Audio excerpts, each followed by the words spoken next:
So, okay, so we've got this problem that is, we want to find the values of A and B that make this piecewise function continuous and differentiable everywhere. And so the idea is that the graph might look deep. Well, okay, yeah, until we know what A and B are, we don't know what this graph looks like. But we could try to pretend. We could just imagine some values for A and B. So for example, I could pretend that A is equal to -1. And I could pretend that B is equal to -6. And just see what happens if I do that. And so you can see, all right, so here's the picture you get. If you set A equal to -1 and you set B equal to -6, then this is the picture you get.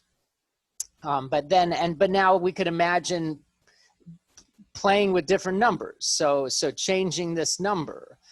So maybe make this number -4.5. So maybe if we make B -4.5, okay, then that changed up here. And because it's changing, of course, corresponding to this number right here. And you can see that, oh, okay, well, maybe now at least it's continuous. If I change B to 4.5, it looks like maybe they connect right there. But then, oh, well, maybe not. I guess if you zoom in a little bit more, they don't. So okay, we'll drop this down to 5. Okay, so if we set B equal to -5, then hey, it looks like it might be continuous. But continuous is good, but we want to also be differentiable. So that means not only do they have to hook up, they have to hook up in a smooth, and there can't be a corner here. They have to connect in a smooth way.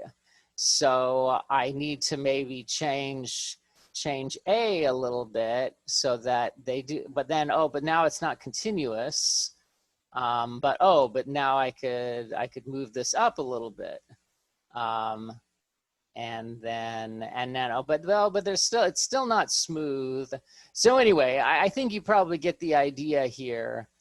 Maybe if I move it way down like that, I guess that's as steep as I can make it. And then move that. Oh, that's as high as I've got. The computer won't let me. The way I programmed this, I can't actually make them connect. So but we'll use, so the point, I hope this sheds some light into what this problem is asking for, is that we need to find the values of A and B so that we can connect these two pieces of the function together, and so that they'll connect, and when they connect, they will connect in a smooth fashion. So right now, this is not what I want, but we'll use algebra to figure out what I want. All right, so let's think about how the heck are we going to do that? So what I want to do is, again, like almost everything we do in this class at this point, it's about limits. So if you think about what we need to do is, the first thing we have to do is make sure that they connect. We have to make sure that we get a connection. And the way to make sure that we get a connection is to make sure that it's continuous. And if you think about the definition of continuity, in order for a function to be continuous, you have to have that, well, you have to have a bunch of things. But one of the things you have to have happening is the limit from the left. So the limit as x approaches -1 from the left of f of x has to be equal to the limit as x approaches -1 from the right of the function, right? So because right now, because for example, in this picture right now where it's not happening, what's happening in this picture right here, what's happening right here is it looks like, let's move this down a little bit. What's happening right here is the limit from the left is -6, and the limit from the right is -4. So that's a discontinuity. So if these two things were different, then what we would have is we'd have a jump discontinuity. And we don't want that. So we need to guarantee, we need to set A and B so that these two limits are the same. And okay, so you say, all right, well, how are we supposed to do that? Okay, well, here's what we're gonna do. Okay, we're gonna say, okay, what is this equal to? So let's figure out what these are equal to. So this is gonna be the limit as x goes to -1 from the left. And you might see, at this point, you might be saying, wait, Travis, why are you doing this? Don't we already know that it's -6? If I look at the picture, I see that the limit from the left is -6. But that's not, we don't really know that, because in this is just an example where I picked random numbers. So what I want to do is I don't want to actually pick numbers for A and B. I want to just use the generic formula that we're given in the problem. So with that in mind, the limit as x goes to -1 from the left is going to be a at, I'm going to put ax plus b here, because ax plus b, that's the formula you use for any number that's less than -1. So if x is approaching -1 from the left, that means that x is a little bit less than -1. So f is going to be equal to the ax plus b. So that's why I have that there. And contrast that with the other side, the limit as x goes to -1 from the right. So if I'm approaching from the right, then we're going to use this, because we're imagining x is now a little bit bigger than -1. And if x is a little bit bigger than -1, then we use this formula. So the limit from the left is going to use the ax plus b, but the limit from the right is going to use -6x squared plus 4x plus 6. And now, okay, now I just want to evaluate these limits. So this one I'll do first because it's the easiest. I'm just going to do direct substitution. I'm just going to set x equal to -1. So if you set x equal to -1, this is going to be a -6, and then that's a +6. So those guys will knock each other out, and then we just are left with a -4. So, and then on this side, if I set x equal to -1, actually I'm going to use a different color here. If I set x equal to -1, then what we get here is -a plus b. And again, I'm just doing direct substitution. The x is turning into a -1. So all right, so what does that mean? What that means is that if we want this function to, if we want these two pieces of the function to connect, we have to have that these two things are equal. So maybe I'll write that at the top here. So I can say that, so what color should I use this one? So to be continuous, we need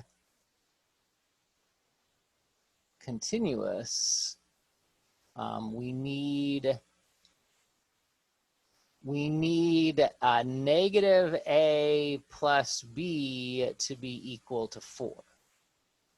Or negative 4, sorry. And so let's see here. So that's what we learned right here. But that's not enough to finish the problem, because this equation this is one equation with 2 unknowns. So there's not enough information to finish the problem. So we have to do more. And the question is, well, gosh, what are we going to do now? And kind of the idea here is that now we need to think about the smoothness. Now we need to think about, do they connect in a smooth fashion? Because all we've done here, all this is doing is guaranteeing that they connect. But the second thing we need to make sure they do is that they connect in a smooth fashion. So right now, this is not what I want. I want them to connect in a smooth way. So to make them connect in a smooth way, I need to look at the derivatives. Because you can think about why are they not connecting in a smooth way here in this picture? So in this picture, what's happening is basically, the way I think about it is, if you're a little mountain climber standing right there, and I ask the mountain climber, well, what is the slope right there? The mountain climber is going to say, I don't know, what is the mountain climber going to say? The mountain climber is going to say the slope is about, actually I can tell, this mountain climber is going to, I can cheat a little bit. This mountain climber is going to say the slope is about 3. I'm just guessing, you know, but it looks like it's a positive slope. And it looks like when we changed x by 1/2, y changed by about, you know, a little bit less than 2. So I don't know, the slope's about 3. But now if we ask if we have a mountain climber that's standing right on the other side of that edge, if we ask the mountain climber who's standing right there, what's the slope? That mountain climber is going to say something a lot different. They're going to say a lot bigger slope. They're going to say something maybe about 10 or something. They're going to say the slope is really steep. So the point, I hope that made sense. So what's happening there is that because there's a corner right there, the mountain climbers on the left are going to say a way different slope than the mountain climbers that are standing just to the right of that corner. So it's a slope issue. So if you want to make these two graphs connect in a smooth fashion, what you need are the slopes to be the same. So what I need now is, okay, so let me erase some of this. What I need now is I need the slopes to be the same. And remember that whenever someone is talking about the slope of a function, that means the slope of the function is the derivative of the function. So So I'm going to do this. So what I'm going to do now is I'm going to do this limit analysis again, only this time, instead of using the original function, I'm going to use the derivative of the function. And so that's going to be telling me what the slopes from each side are. And then hopefully we can, and then we'll see what happens. All right, how you doing out there? You hanging in there? Yeah, I'm following along. All right, good. All right, so okay, so let's see what we got here. So all right, so the derivative, if x is a little bit less than -1, I'm going to use this function again, but I want the derivative of this function now. And so b is a constant. And so the derivative shortcut rules say that the derivative of b is 0. And this is a times x. And the derivative rules say that if you just have a constant times x, like an example would be the derivative of 3 times x is just equal to 3. So if you have a constant times x, then the derivative will just be the constant. So that's using the constant multiple rule and the power rule, technically. So anyway, so the point of the derivative of a times x is just a. So that's the derivative. Okay. And then, let's see. Oh, yeah. So, and we don't know what this is equal to. So we don't know, that is what it is. Wait. Well, no, wait. No, sorry. We do know what it's equal to. I mean, not as a number, but at least as a, we can just say, notice there's no x in that. You on one hand, this might be confusing because you might say, wait, where's the x? And well, there isn't one. And then you might say, well, how do I find the limit as x goes to -1 if there's no x? And the answer is you don't do anything. If there's no x, then basically the way I think about it is this expression doesn't care what x is because there's no x. So this expression is just going to be what it is no matter what x is. So this just simplifies to a. And now for the limit from the other side. So this time we're gonna use this function, but wait a minute, but I want the derivative. I want the derivative of this function. And the reason we're using this function is because we're approaching x from the right. So everything that's on the right of -1 is going. This quadratic is the function that's going to apply. And okay, so I want the derivative of this. Okay, so the power rule and the constant multiple rule say that the derivative is going to be 12x because the 2, the power rule says the 2 comes down and multiplies by the -6, so you get -12. And then the derivative of 4x is just 4, just like we saw over here. The derivative of 3x was 3. So the derivative of 4x is just going to be 4. And then the derivative of 6, well, 6 is a constant. So the derivative of a constant is always 0. So we have that. So, all right. And now you can there is an x here. So this x is to evaluate this limit, I need to set x equal to -1. And then if I do that, I get -12 times -1 makes +12, and +12 plus 4 makes 16.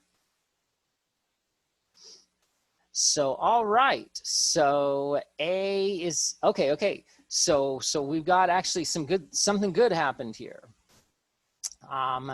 Because we now know in order to be continuous, essentially, actually what's happening here is Yeah, actually, this is interesting. Um, well, anyway, I'm getting ahead of myself. So, all right. So, in order to be differentiable or to be smooth, um, so in order to be smooth, oh yeah, yeah. And again, smooth basically means the same as differentiable. So maybe I won't use the word smooth, even though that's the way I think about it. So to be differentiable,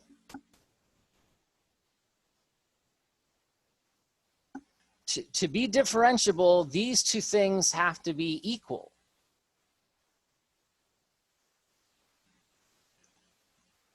Because essentially what's happening is that this is the slope from the right, and this is the slope from the left. So indeed, we can see that in our picture. That this guy didn't do a very good job estimating. So what the calculus tells us here is this guy should have said the slope is approximately 16. Because the slope, that's what we found right here, was 16.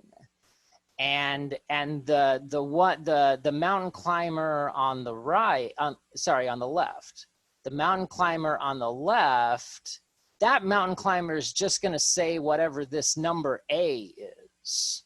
So like if the number A was 3.5, then that mountain climber said it was approximately 3. And okay, 3.5 is approximately 3. But now if I change this, now the mountain climber on the left is going to say the slope is 4.5. So the moral is that we need to make this all the way down at like 16. So it completely dropped off the page. But if I change B a little bit, then it'll be back on the page.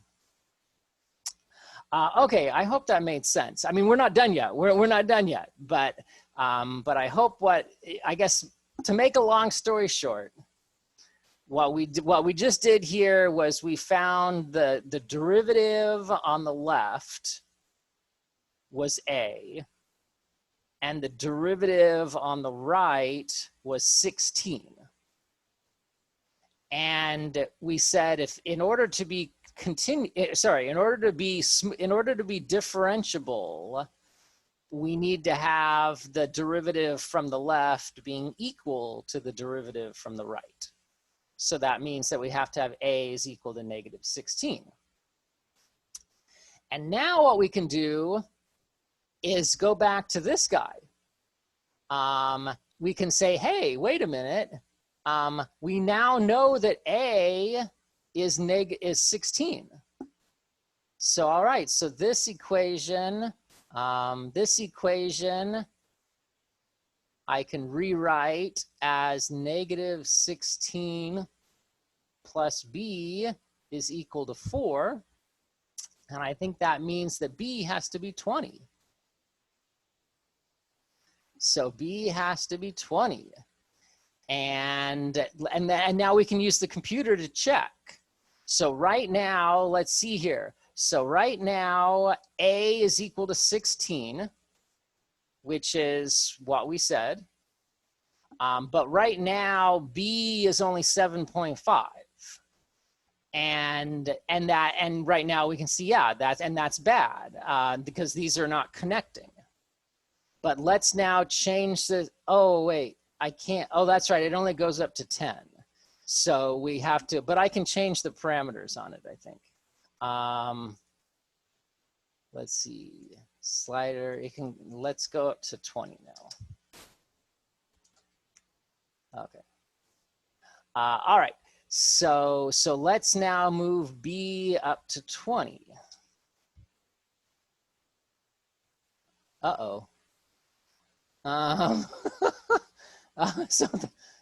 Something went wrong. Okay. Oh no. Okay. So what went wrong? Oh, I see what went wrong. I see what went wrong.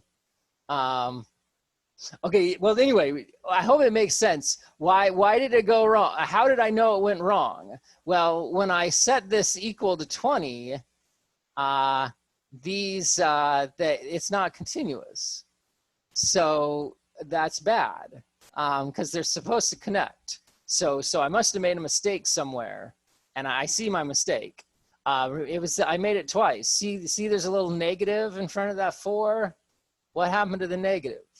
Okay, so that needs to be a -4, which means that this needs to be a 12, right? Because negative, if I add 16 to both sides, I'll get a 12.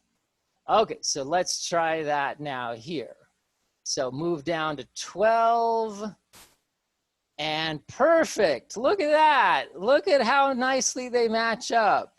It's just, they match up. That's perfect. You wouldn't even know. You wouldn't even know that they were disconnected before. That looks like a perfect parabola right there. That actually is really nice. Yeah. Yeah. You wouldn't even know that they just connect seamlessly right there. So you wouldn't even know that something weird was happening at -1 from looking at the picture. So that actually worked after we got it all straightened out. Okay, so yeah, so the moral of the story here is if you set A equal to 16 and you set B equal to 12, then you get a nice smooth continuous function. Okay, so that was kind of a long problem, but it kind of has 2 parts. The way you do problems like that is the first thing you do is you look at the limit from the left and the limit from the right of the original function. And that'll give you and then you set the 2 limits equal to each other. And then the next thing you do is then you look at the limit from the left of the derivative and the limit from the right of the derivative. And you figure out what those limits are and you set them equal to each other. And then what you'll have is that'll give you 2 equations because we got an equation here and we got an equation here. And you know that when you have 2 equations with 2 unknowns, then you can usually solve that system. Once you have 2 equations if you have 2 unknowns, but you have 2 equations, then that's usually enough information to solve for both unknowns. So that's how you do that. Whew. And like I said, there's a video. So if you want to see another example of a problem like this, there's a video in module 7 that I made doing this. Okay, what else can I help with?